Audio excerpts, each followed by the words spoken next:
दीपक चौरसिया, हमारे इस खास कार्यक्रम में एक बार स्वागत है।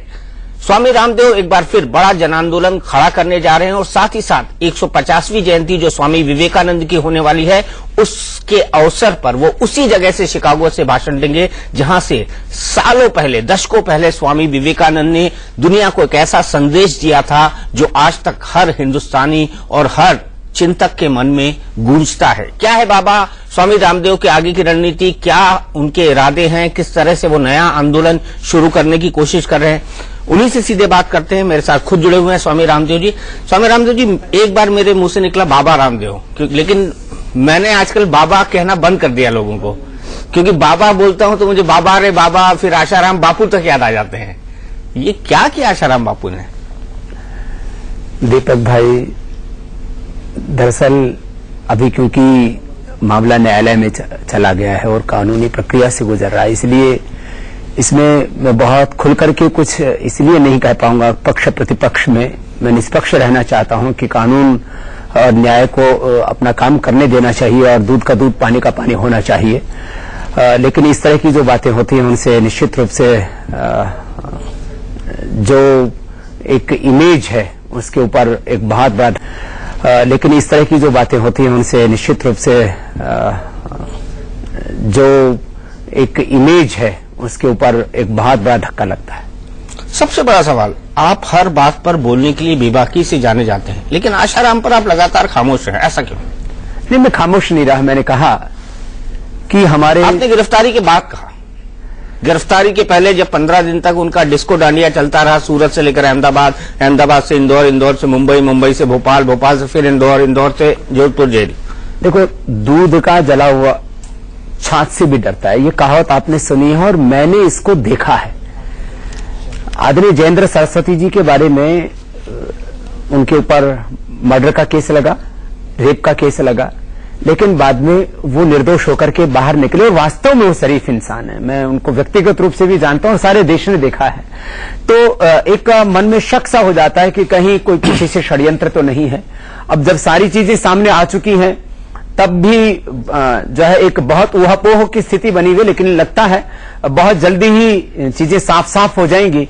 भारत की इतनी ऊंची आध्यात्मिक परंपरा रही है, क्योंकि धर्म सत्ता और राज सत्ता ने मिलकर के हिंदुस्तान को बनाया, जहां हमारी आध्यात्मिक सत्ता ने इस देश का चित्र निर्माण किया, नैतिक मूल्यों का उत्थान किया, इस भारत को विश्व गुरु के दर्जे तक लेकर के गए।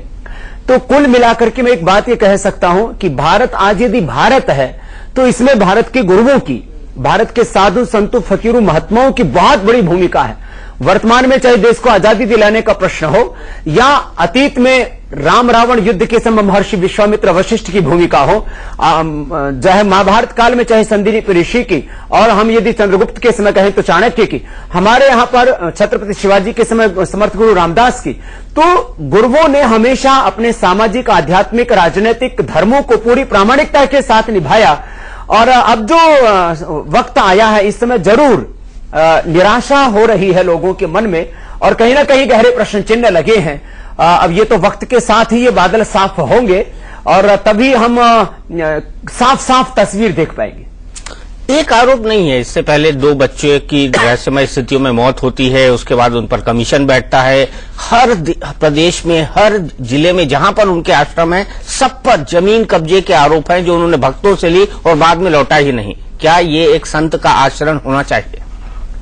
देखिए, अब जितने भी संदर्भ आए हैं वो सब जो है काफी बड़े प्रश्न चिन्ह खड़े करते हैं। उसमें मैंने भी स्वयं बापूजी को कई बार कहा इस बात को। मैंने कहा, जब कोई इस तरह के प्रश्न उठते हैं तो आपको स्वयं खड़े होकर के और सवालों का सामना करना चाहिए।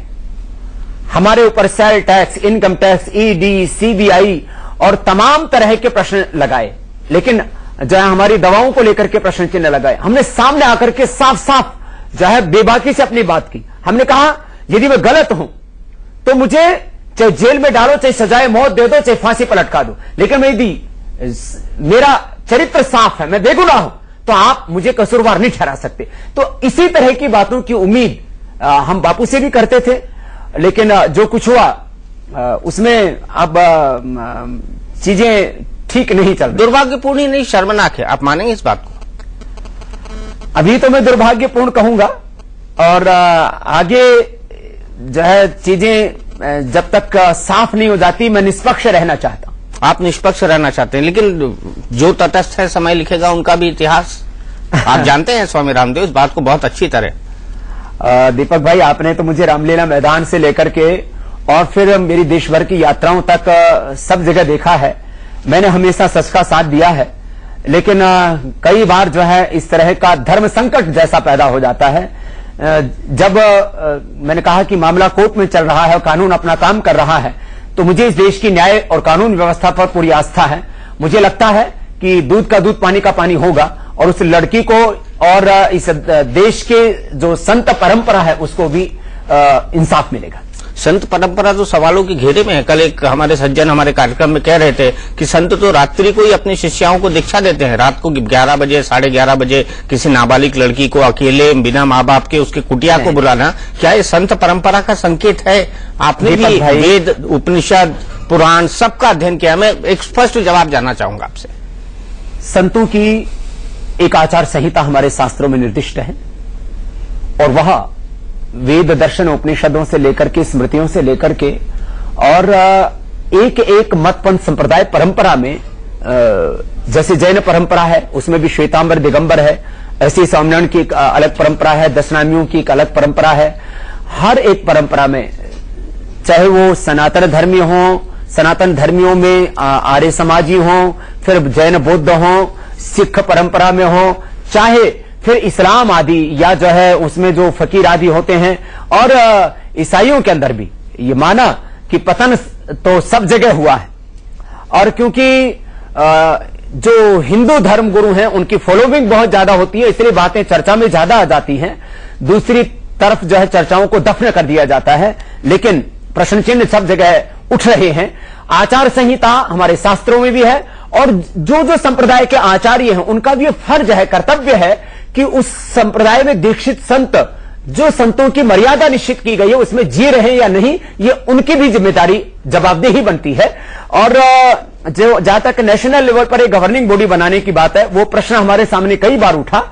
ये 10 अखाड़ों के जो प्रमुख महापुरुष हैं उनके बीच में भी जो है पूज्य श्री शंकर जी, पूज्य मुरारी बापू जी, और तमाम, और शीर्ष रमेश भाई ओझा जी, तमाम जो बड़े संत हैं, पूज्य स्वामी सत्यमित्रानंद जी महाराज, पूज्य स्वामी घोषणानंद जी महाराज, ऐसी एक बार बात उठी कि भाई कोई ऐसी बॉडी होनी चाहिए। लेकिन बात, और उसके संदर्भ में मैं कहना चाहूंगा कई संस्थाएं भी बनी साधु संतों की, लेकिन बात यह कि गवर्निंग बॉडी बन तो गई, चलो मानो संप्रदायों के प्रमुखों को ले लिया गया उसमें, ऐसे ही धर्माचार्यों की अलग अलग संस्थाएं आज भी बनी हुई। लेकिन बात यह आती है कि जांच कौन करेगा, और यदि वो जांच करते भी है तो वो जांच कितनी निष्पक्ष होगी और क्या वो मान्य होगी सरकार को। तो मैं तो ऐसा चाहूंगा कि यदि ऐसा हो जाए कि जो इस देश में प्रमुख जो परंपराएं हैं संतों की, उनके शीर्षों को ले लिया जाए और सरकार का ये सहयोग मिले कि वो उसके ऊपर एक जो है जांच करने वाली एजेंसी का कोई सहयोग दे दें, तो मुझे लगता है देश को इस धर्म संकट से बाहर उभारने में मदद मिल सकती है। बड़ा सुझाव है आपका, बड़ा, और इस पर गंभीरता से साधु समाज के अंदर और हमारे समाज के अंदर भी विचार होना चाहिए, क्योंकि लोग अंधभक्ति और अंधश्रद्धा में लीन होते हैं। नहीं, मैं इस बात को कहना चाहूंगा दीपक भाई, ज्योतिष, तंत्र, मंत्र, यंत्र, कोई श्री यंत्र बेच रहा है, अरे भाई श्री यंत्र बनाने से दौलत आती है तो हिंदुस्तान में एक फैक्ट्री लगवा दो ना कि जिससे कोई रुपए का अवमूल्यन रुक जाएगा। कोई भूत प्रेत, कोई पिशाच, कोई डाकनी, कोई पता नहीं क्या क्या चढ़ा रहे हैं, उतार रहे हैं। शनि के तो राहु, किसी को तो तीनों चढ़ा देते हैं, उतार देते हैं। कोई वास्तु दोष लगाने, चढ़ाने में, उतारने में लगे हुए। ये सब धर्म के नाम पर बहुत बड़ा भ्रम है। मैंने कभी भी इस झूठ को, आडंबर को, अंधविश्वास को, पाखंड को प्रश्रय नहीं दिया। मैंने हमेशा कहा है हमारा कर्म ही हमारा धर्म है। माता पिता के प्रति, मातृभूमि के प्रति, अपने जो है काम के प्रति, हम खेती में, इंडस्ट्री में, एग्रीकल्चर में, मीडिया में, जहां हम काम कर रहे हैं वो कर्म ही हमारा धर्म है। उसके अलावा ये सब बाकी अधर्म है। और धर्म कभी भी अंधा नहीं होता है, जो अंधा होता है वो धर्म नहीं होता है। इसलिए धर्म को विज्ञान की आंखों से देखने का हमें सामर्थ्य होना चाहिए, नहीं तो हम जो है धोखा खाएंगे। बड़ा सवाल यहाँ पर, इतनी सारी लैंड डील है आशाराम जी की जो विवादों के घेरे में है। कई और संत हैं जिनके लैंड डील और इन्होंने कहां से जमीन अपनाई और जमीनों को लेकर झगड़े और उसको लेकर खून। आपको नहीं लगता कि आप एक आदमी से उसकी संपत्ति का डिक्लेरेशन लेते हैं जब वो इनकम टैक्स भरता है, आप एक सांसद और विधायक से उसका डिक्लेरेशन लेते हैं जब वो चुनाव लड़ता है, हर आम आदमी अपने सेल टैक्स और इनकम टैक्स का रिटर्न फाइल करता है, दुनिया की चीजें करता है। संतों को भी ये करना चाहिए कि वो बताएं कि इनकी संपत्ति का स्रोत कहां से है, कहां से अर्जित की जा रही है और ये अरबों करोड़ों रुपए के महल कैसे खड़े किए जा रहे हैं। इसमें दो बातें कहना चाहूंगा मैं दीपक भाई। साधु के जीवन के दो पक्ष हैं, एक उसकी साधुता, उसकी साधना, दूसरा उस साधु के द्वारा की जाने वाली सेवा। तो साधु का वैयक्तिक जीवन, चाहे उसके पास में हजारों लाखों करोड़ों, मैं तो कहता हूं अरबों रुपए होने चाहिए साधुओं के पास में, लेकिन वो दौलत, वो धन, वो समृद्धि, वो ऐश्वर्य, वो प्रॉस्पेरिटी, वो विलासिता के लिए नहीं। सुविधा, संसाधन और समृद्धि ये सेवा के लिए साधु के पास में होनी चाहिए। और अतीत से लेकर के वर्तमान तक, वराह मिहिर से लेकर के विश्वामित्र से लेकर के महर्षि सुश्रुत आदि से लेकर के जिन्होंने बहुत बड़े बड़े अनुसंधान के, तो अनुसंधान जो है कुटियाओं में नहीं, प्रयोगशालाओं में, रिसर्च सेंटर्स में होते हैं और उसके लिए पैसा चाहिए होता है। हमारे ऋषियों ने विमान शास्त्र से लेकर के विमान बनाया तक, तो वो सबके लिए पैसे की आवश्यकता है। और शिक्षा स्वास्थ्य का तो सारा काम हमारे ऋषि मुनि करते थे, लेकिन खुद जमीन पर सोना और निष्प्रिय रहना, अकिंचन रहना। आज भगवान ने मुझे भी जो है इस देश के लोगों का मुझ पर इतना विश्वास कि अल्प कालखंड में मुझे देश के लोगों ने सैकड़ों करोड़ रुपए दिया, लेकिन उसका इस्तेमाल हमने योग, आयुर्वेद और भारतीय संस्कृति के, देश धर्म संस्कृति की रक्षा के लिए किया। तो ऐसे ही साधु संतों ने, चाहे वो स्वामी विवेकानंद थे, महर्षि दयानंद थे, उनके अनुगामी, चाहे आज रामकृष्ण मिशन में जो सेवा का कार्य चल रहा है, चाहे स्वामी श्रद्धानंद और महात्मा हंसराज ने आर्य समाज में शिक्षा का गुरुकुल डीवी के माध्यम से काम किया, चाहे महामना मदन मोहन मालवीय जी जिनको हम संत, गृहस्थ संत कह सकते हैं, महात्मा गांधी जिनको हम कहते ही जो है महात्मा है, वो राष्ट्रपिता की तक को उनको हम उपाधि देते हैं। तो साधु संत महात्माओं फकीरों ने बहुत बड़े बड़े काम किए, उनके पास सुविधाएं थी, उनके पास संसाधन समृद्धि थी, लेकिन उसका इस्तेमाल विलासिता के लिए नहीं, सेवा के लिए उन्होंने किया। इसलिए दरिद्रता को हमने धर्म कभी नहीं माना। हाँ, दो तरह के साधु रहे हमारे यहाँ, कुछ एकांत में कुटियाओं में बैठकर के मौन साधना करते हैं, लेकिन कुछ साधना के साथ साथ अपनी वासनाओं पर विजय पा करके, अपने इंद्रियों पर, अपने मन पर विजय पा करके, और वो देश धर्म संस्कृति की सेवा भी करते हैं। लेकिन सेवा में प्रामाणिकता होनी चाहिए, ट्रांसपेरेंसी होनी चाहिए। हमने तो अपनी सारा जो कुछ हमें देश के लोगों ने दान दिया अपनी वेबसाइट पर डाला हुआ है। इसलिए मैं चाहता हूं कि यदि कोई इस तरह के प्रश्न चिन्ह उठते हैं तो सबको पहल करनी चाहिए कि भाई जब हम देश में आर्थिक पारदर्शिता की बात करते हैं तो हमारी संस्थाओं में और हमारे जीवन में भी यदि पारदर्शिता हो तो शायद समाज के सामने एक बड़ा आदर्श हम प्रस्तुत कर पाएंगे। स्वामी जी, आरोप तो आप पर भी लगाया, दिग्विजय सिंह ने कई बार लगाया, आप योग को बेचते हैं, उसके नाम पर बनी हुई दवाइयों को बेचते हैं और ये व्यापार की श्रेणी में आता है। एक साधु संत को शोभा नहीं देता। देखो, अब आपने जिन महानुभाव का नाम लिया है, मैंने कभी भी उनका नाम अपनी जुबान से इसलिए नहीं बोला है क्योंकि अब उस व्यक्ति के कैरेक्टर के बारे में पूरा हिंदुस्तान जानता है, इसलिए। लेकिन मैं आपके जो है आरोप का जरूर जवाब देना चाहूंगा। और मैंने हमेशा इस बात को कहा, आपने तो कई बार सुना है, शायद आपके मन में दोबारा सुनने की इच्छा होगी तो मैं दोबारा से कह देता हूं। कब हमारे ऋषि मुनियों ने कोई बड़ा काम नहीं किया, और योग, आयुर्वेद ये तो हमारे ऋषि मुनियों की ही परंपरा है, और वो सेवा करते हुए यदि देश के लोगों ने मुझे दान दिया तो ये तो मेरी विश्वसनीयता है, ये मेरी क्रेडिबिलिटी है। और उस सेवा के द्वारा हमने योग, आयुर्वेद और स्वदेशी के काम को इतनी ऊंचाई तक पहुंचाया जिससे कि गौरव होता है। नहीं तो लोगों को लगता था केवल पश्चिम के लोग ही इस देश में काम कर सकते हैं, एमएनसी इस देश में काम कर सकते हैं। हमने स्वदेशी की बात खाली मुंह जुबानी नहीं की, हमने इसको जमीन पर उतारा।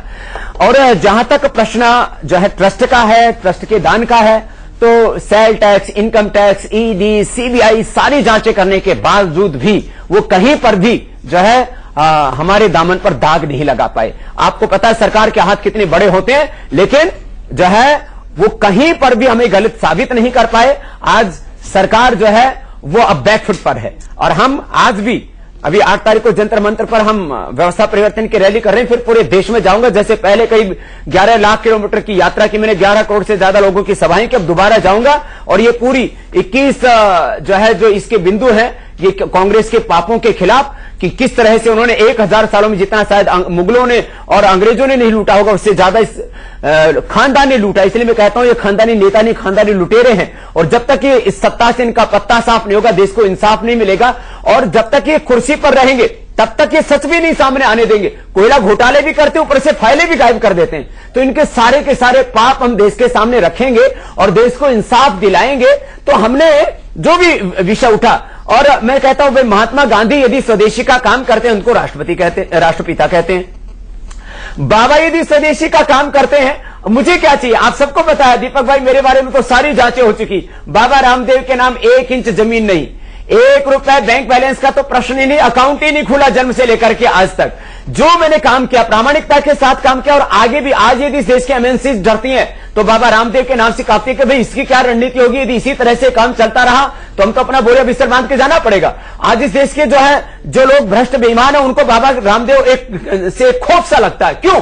आखिर हमने कोई गुनाह नहीं किया, जो काम किया प्रामाणिकता ईमानदारी के साथ किया। और जो आपने जिन लोगों का नाम लिया, उन लोगों के ऊपर तो कुछ बात कहना, टिप्पणी करना। मैंने आपकी बात मानी। 2 सवाल और पूछूंगा, उसके बाद मैं आपके एजेंडे पर आऊंगा जो आप शुरू करने जा रहे हैं जंतर मंतर से। क्या रूपरेखा होगी, किस तरह की रूपरेखा होगी? आपने ये भी कहा था कि नवंबर के चुनाव से पहले एक बड़ा जन आंदोलन करेंगे। लेकिन जब आपने आशाराम बापू को कहा कि भाई आपके खिलाफ इतने आरोप लगते हैं, आप खुलकर उसको कभी क्लियर क्यों नहीं करते, तब उन्होंने क्या कहा, क्या प्रतिक्रिया थी उनकी? दरअसल मीडिया को लेकर के उनके मन में एक बहुत गलत परसेप्शन बना हुआ है। उनको लगता है कि मीडिया जो है वो चीजों को ठीक नहीं रखता है।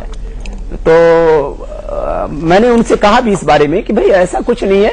हो सकता है 1-2 कोई व्यक्ति या ऐसा कोई खास कोई प्रसंग में बायस भी हो सकता है मीडिया, लेकिन जो है आप मीडिया में अपनी बात रखेंगे तो आपका पक्ष तो जाएगा ना।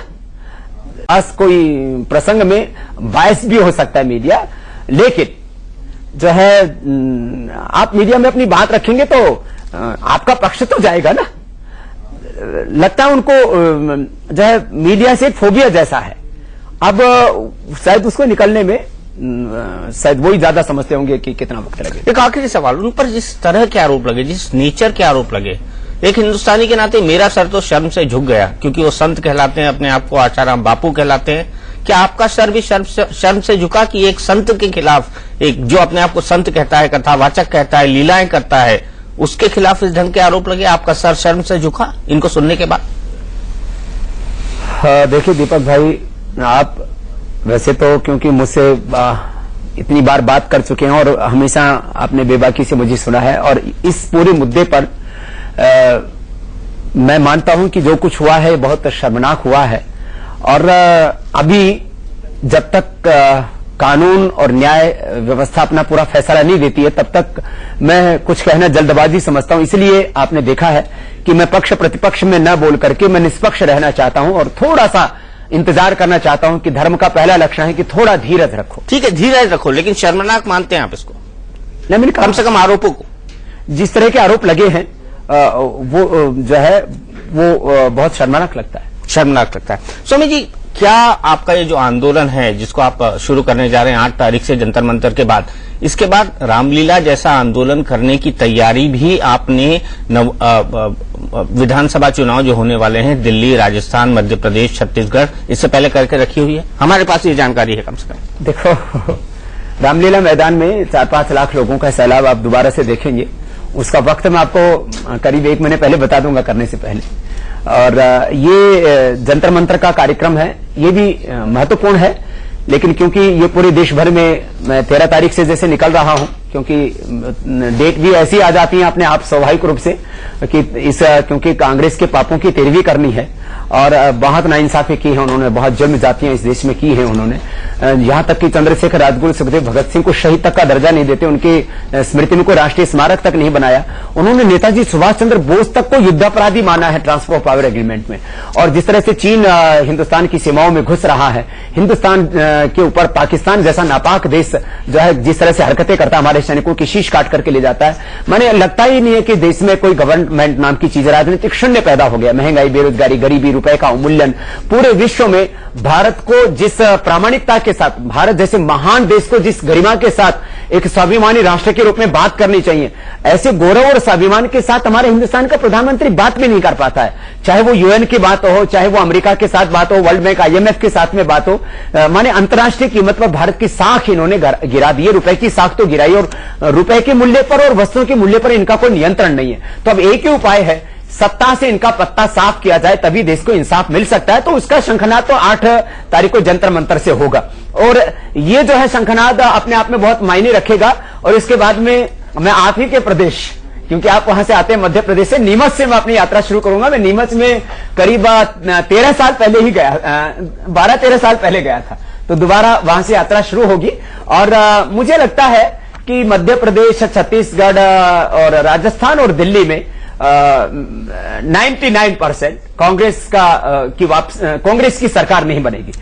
लेकिन बड़ी चुनौती होगी 2014, क्योंकि जिस कांग्रेस के पास में लाखों करोड़ रुपए के भंडार है पैसे की, वो अपना सब कुछ लुटा देगी, क्योंकि उसको लगता है कि यदि वो वहां से हटती है सत्ता के अधिष्ठान से, तो फिर जो है, मैं गद्दाफी के साथ इस रूप में तो तुलना नहीं करना चाहूंगा, क्योंकि वहां एक अलग तरह की राजनीतिक व्यवस्था थी।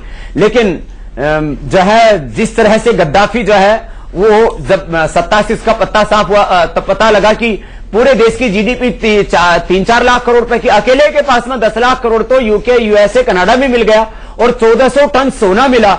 लोग समझते थे कि अरे ये तो हमारे जो है शहंशाह हैं। लेकिन आज जैसे हिंदुस्तान में लोग समझते हैं कि ये गांधी परिवार ये तो खानदानी नेता हैं, लोगों को शायद पता लगेगा कि खानदानी नेता नहीं, खानदानी लुटेरे हैं। जिस तरह से धर्म सत्ता के ऊपर कुछ प्रश्न चिन्ह लगे, उससे ज्यादा गहरे राजसत्ता पर प्रश्न चिन्ह लगे। बिल्कुल, बड़े गहरे प्रश्न लगे। लेकिन आप मोदी जी के सपोर्ट में खुलकर सामने आए हैं, खुलकर मैदान में आए हैं, और आप ही सबसे पहले थे। आपने मोदी जी की खूबियों का बखान भी किया है। लेकिन हाल ही के दिनों में लालकृष्ण आडवाणी जब मोदी जी से नाराज हो गए थे, गोवा कन्वेंशन खत्म हुआ था, उसके बाद आज चंद लोग ऐसे थे जो आडवाणी जी को समझाने गए थे, आडवाणी से बात करने गए थे। आप भी उनमें से एक थे जिनकी बात आडवाणी जी ने बड़े धैर्यपूर्वक सुनी। क्या कहा था आपने आडवाणी जी को? देखिए, आडवाणी जी का और हमारा एक आत्मा का संबंध है। मैं उसको विशुद्ध रूप से आध्यात्मिक संबंध की संज्ञा दूंगा, क्योंकि उसमें कोई पॉलिटिकल डील नहीं होती है। हमने इसी बात को रखा कि आज पूरा देश यदि मोदी पर भरोसा करता है, तो जो है, अब आप तो पिता समान हैं, और हमेशा मैंने इसी तरह से उनका संबोधन किया है। और वो बहुत नेक इंसान हैं, साधु संतों की बहुत इज्जत करते हैं, और मेरे लिए यद्यपि वो बहुत ऊंचा आदर का भाव रखते हैं, मैं भी उनके लिए बहुत ऊंचा आदर रखता हूं। और मैंने ये देखा है हमेशा घरों में, परिवारों में, बड़ों ने हमेशा अपने घर के बच्चों को, जवानों को हमेशा आशीर्वाद दिया है। उनके लिए नरेंद्र भाई मोदी एक बेटे के समान है, और पिता को खुशी होती है कि बेटा आगे बढ़ता है, तो मोदी जी को जरूर आडवाणी जी आशीर्वाद देंगे, और उस समय भी उन्होंने आशीर्वाद दिया था। तो मुझे कहीं नहीं लगता कि आडवाणी जी कोई बाधा है, रोड़ा है। आपको नहीं लगता? तो आपको लगता है कि आडवाणी जी मोदी के प्रधानमंत्री बनने के अनाउंसमेंट के बीच रोड़ा नहीं बनेंगे? मुझे कतई नहीं लगता कि आडवाणी जी कोई रोड़ा है। हाँ, ये जरूर है कि कांग्रेस पार्टी की तरह कोई खानदान की पार्टी तो है नहीं बीजेपी। यहाँ अलग अलग जो है घरों से लोग आए हैं। अब नरेंद्र मोदी तो एक चाय बेचने वाला पिता के घर से अभाव और संघर्षों के बीच में बाहर निकल करके और इतने ऊंचाई पर पहुंचे हैं। जाति का भी कोई समीकरण नहीं उनके साथ में, तो एक बहुत साधारण सी जाति में पैदा हुए हैं और उसके बावजूद यहां तक पहुंचे हैं। तो क्योंकि यदि आंतरिक लोकतंत्र आंशिक रूप से भी जिंदा है बीजेपी के अंदर, तो अलग अलग विचार जरूर हो सकते हैं, लेकिन मुझे पूरा भरोसा है कि मोदी को भावी प्रधानमंत्री के रूप में बहुत जल्दी ही बीजेपी देश के सामने रखेगी, जिससे कि जो देश में एक निराशा का सा वातावरण बना हुआ है, देश के लोगों में उत्साह आएगा और पूरे देश में सच में नारे लग रहे हैं मोदी लाओ देश बचाओ, तो लोगों का भरोसा लौटेगा वापस। क्योंकि राजनीतिक पार्टियों ने और बहुत से राजनीतिक व्यक्तियों ने देश के लोगों का विश्वास तोड़ा है, और इस निराशा अविश्वास में विश्वास, साहस, विकास, गुड गवर्नेंस, सुशासन के प्रतीक बनकर के नरेंद्र भाई मोदी उभरे हैं। और इस महान देश पर बोने लोगों का शासन नहीं हो सकता। इस देश को एक महान नायक चाहिए और वो नरेंद्र मोदी हो सकते हैं। वो नरेंद्र मोदी हो सकते हैं। आखिरी सवाल स्वामी जी, क्या रहेगा? आपने कहा था मैं एक पॉलिटिकल पार्टी बनाने जा रहा हूं, क्या बनाएंगे आप? नहीं, मैंने कहा था जिस तरह से ये सत्तासीन लोग असंवेदनशील हो गए, हम काले धन की बात करते हैं, भ्रष्टाचार मुक्त भारत की बात करते हैं, हम किसानों को, जवानों को न्याय देने की बात करते हैं, शिक्षा स्वास्थ्य व्यवस्थाओं में सुधार की बात करते हैं, महंगाई बेरोजगारी देश की सुरक्षा की तमाम जो प्रश्न उठाते हैं, इनके कान पर जू ही नहीं रूंगती। नहीं, मैं मानता हूं, आपकी ये बात मानता हूं, लेकिन एक साधु के तौर पर आप नरेंद्र मोदी के साथ खड़े होंगे, इंडिविजुअल कैपेसिटी बनाकर खड़े होंगे, एक फ्रंट बनाकर खड़े होंगे, एक अलायंस बनाकर खड़े होंगे, क्योंकि आप कई बार कह चुके हैं कि चुनावी राजनीति से आपका कोई रिश्ता नहीं, कोई नाता नहीं, आप उसमें जाना नहीं चाहते। ये आप कई बार साफ कर चुके हैं। लेकिन आपने ये कहा था कि आप एक पॉलिटिकल आउटफिट लॉन्च करेंगे, कब होगी? आपने मुझे ये कहा थी बात फरवरी के अंदर कि मार्च या अप्रैल तक मैं आपके स्वरूप को बता दूंगा, लेकिन अब तो अक्टूबर होने, सितंबर खत्म हो गया, अक्टूबर होने, इसलिए अप्रैल में आपने देखा कि हमने मोदी जी का नाम आगे किया, और इसके पीछे मकसद यही था, क्योंकि मुझे खुद तो एमएलए, एमपी, सीएम, पीएम बनना नहीं है, तो किसी एक ऐसे व्यक्ति को जिसके ऊपर देश भरोसा कर सके, तो उसमें पहले हमने कांग्रेस से धोखा खाया, लेकिन नरेंद्र भाई मोदी पर मैं देखता हूं कि शायद 80 से 90% ये व्यक्ति डिलीवरी कर सकता है, जो ये कहेगा उसको डिलीवर करेगा। तो जो है हमने मोदी पर भरोसा किया है, और मुझे लगता है ये भरोसा टूटेगा नहीं, बल्कि इस देश को हम जो चाहते हैं वो दे पाएंगे। और इसमें जो है रास्ता बड़ा टेढ़ा मेढ़ा जरूर है, राजनीति कहते ही उसको है कि जिसका राज पूरा पता नहीं लगता है जब तक कि वो काम अंजाम तक ना पहुंच पाए, तो हम एक साइंटिफिक एंड लॉजिकल कंक्लूजन तक जरूर पहुंचेंगे। और जो राजनीतिक जहां तक एक विकल्प का प्रश्न है, तो हमने जरूर इस बात को कहा था कि एक आदर्श राजनीतिक व्यवस्था देश में कायम होनी चाहिए। यदि बीजेपी किसी भी कारण से मोदी का समर्थन नहीं करती है, तो मैंने कह दिया है इस बात को पहले से ही, मोदी के बिना बीजेपी मंजूर नहीं। यदि कुछ इस दिशा में काम नहीं होता है, तो फिर आगे राजनीतिक विकल्प और तमाम तरह की दूसरी जो संभावनाएं हैं उसके द्वार खुले हुए हैं, क्योंकि हमें कुछ नहीं बनना, लेकिन देश को बनाना और देश को बचाना है, और जो बेईमान इसको लूट रहे हैं उनको सत्ता से बाहर का रास्ता दिखाना। आखिरी सवाल, आपको कोई संभावना लगती है कि बीजेपी मोदी का नाम आगे ना बढ़ाए? मुझे तो संभावना यही लग रही है कि बात बन जाएगी, क्योंकि अब ये बात बीजेपी भी अच्छी तरह से जानती है, और पूरे देश में चारों ओर से आवाज उठ रही है। तो जो पॉलिटिक्स है वो तो पब्लिक सेंटिमेंट से चलती है, और इस देश के करोड़ों लोग जब मोदी के ऊपर भरोसा करने लगे हैं, और इस घनघोर अंधेरे में एक उजाले के रूप में लोग मोदी को देखते हैं, तो मुझे पूरा विश्वास है कि बीजेपी भी जो है आंख मूंद करके नहीं बैठेगी। स्वामी जी, एक बात मैं आपको बताना चाहता हूं कि आज की हमारी जो बड़ी बहस का मुद्दा है वो ये है कि क्या साधु संतों के लिए कोई आचार संहिता होनी चाहिए। ये मुद्दा आपने ही उठाया है, आपने ही आज बड़ी बात अपनी प्रेस कॉन्फ्रेंस पर कही है, जिसके आपने कई सारे क्लैरिफिकेशन दिए, उसी पर हमारी बड़ी बहस होगी। तो मैं सिर्फ आपको 2 मिनट के लिए रोकना चाहूंगा, आपके इस बयान से किस तरह का संदर्भ निकला है, उसके बाद एक कमेंट लूंगा आपसे बात, उसके बाद आप जा सकते हैं, फिर हम अपनी बड़ी